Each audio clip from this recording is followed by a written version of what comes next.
Sa dami-rami ng taon na lumipas, kultura ng iba't ibang bansa ay ating hinango at ginawang atin. Dahil dito, marami ang napapaisip. Ano nga ba ang tunay na Pilipino? Tayo ba ay talagang manggagaya lamang? Sino nga ba si Juan de la Cruz?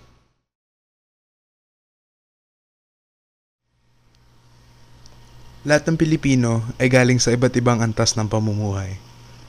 Mayroong mahirap na nagpupursiging mamalimos sa kalye para lang makakuha ng munting pambili ng pagkain.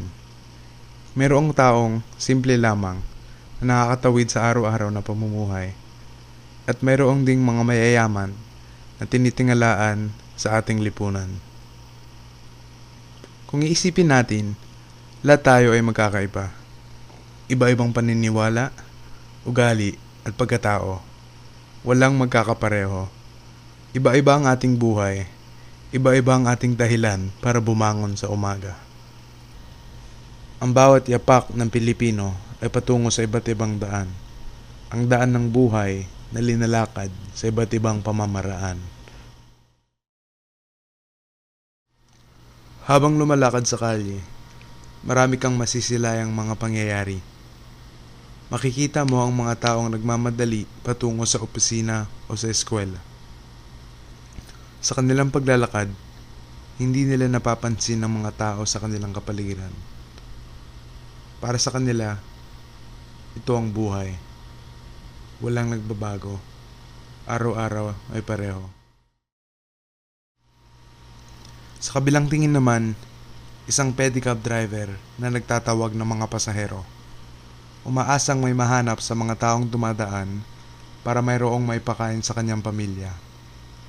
Kahit hindi siya pinapansin, hindi siya sumusuko. Subalit kailangan niya ito para sa kanya at para sa ikabubuti ng kanyang mga mahal sa buhay.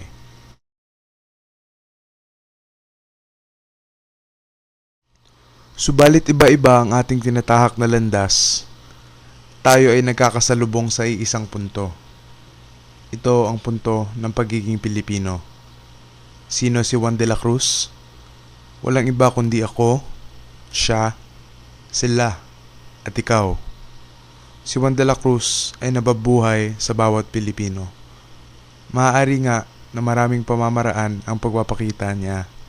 Ngunit sa huli, siya pa rin si Juan de la Cruz. Puso't damdamin ng makabayang Pilipino.